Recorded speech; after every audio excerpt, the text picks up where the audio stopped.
ഇമാം Ahmad bin Hanbal റളിയല്ലാഹു അൻഹു ഒരു യാത്രക്കിടെ വളരെ ക്ഷീണിതനായി. അങ്ങനെ ഒരു പട്ടണത്തിലെത്തിയപ്പോൾ ഒരു പള്ളി കാണുകയാണ്. പള്ളിയിൽ വിശ്രമിക്കാം എന്ന് വിചാരിച്ചു പള്ളിയുടെ ഒരു മൂലയിൽ സാധനങ്ങളെല്ലാം വെച്ച് അവിടെ കിടന്നു. അപ്പോൾ പള്ളിയുടെ കാവൽക്കാരൻ പറഞ്ഞു, ഇവിടെ കിടക്കാൻ പറ്റില്ല, നിങ്ങൾ ഇവിടെ നിന്നിറങ്ങണം. വേറെ ഇടമില്ലാതെ ഇമാം അഹ്മദ് ബിൻ ഹംബൽ റളിയല്ലാഹു അൻഹു പള്ളിയുടെ മുറ്റത്ത് സ്റ്റെപ്പിൽ കിടക്കാൻ ഒരുങ്ങി. ഇത് കണ്ട കാവൽക്കാരൻ ദേഷ്യം വന്നു. ഇവിടെയും കിടക്കാൻ പറ്റില്ല.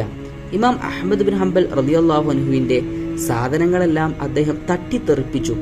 അക്കാലത്തെ ഏറ്റവും പ്രസിദ്ധനായ പണ്ഡിതനായ ഇമാം അഹ്മദ് ബിൻ ഹംബൽ റളിയല്ലാഹു അൻഹു ആണെന്ന് കാവൽക്കാരന് തിരിച്ചറിഞ്ഞില്ല.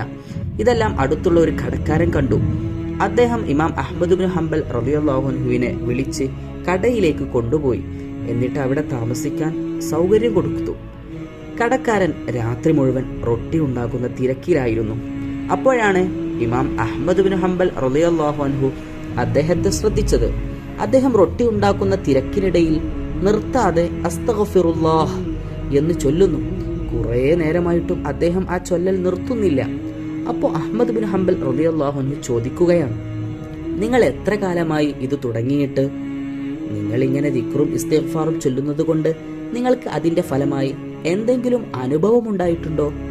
അപ്പോൾ ആ കടക്കാരൻ മറുപടി പറയുകയാണ്, ഒരുപാട് കാലമായിട്ട് ഞാൻ എൻ്റെ എല്ലാ ജോലി തിരക്കിനിടയിലും ഇസ്തിഗ്ഫാർ ചൊല്ലാറുണ്ട്.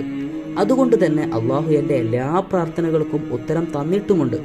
ഒരൊറ്റ കാര്യം പോലും അള്ളാഹു എനിക്ക് ഉത്തരം നൽകാതിരുന്നിട്ടില്ല. ഒരൊറ്റ ദുആഇന് അള്ളാഹു എനിക്ക് ഉത്തരം നൽകിയിട്ടില്ല.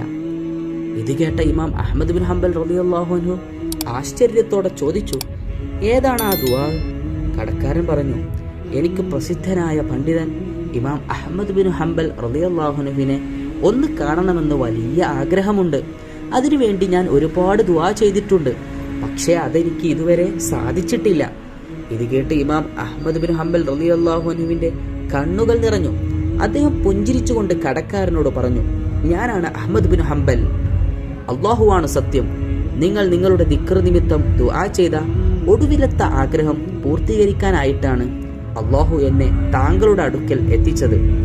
ഈ കഥ ഇമാം അഹ്മദ് ബിൻ ഹംബൽ റളിയല്ലാഹു അൻഹുവിന്റെ വിനയത്തെയും ഇസ്തിഗ്ഫാറിന്റെ മഹത്വത്തെയും ആത്മാർത്ഥമായ ദുആക്ക് അല്ലാഹു തആല നൽകുന്ന പ്രതികരണത്തെയുമാണ് നമ്മോട് ഓർമ്മപ്പെടുത്തുന്നത്.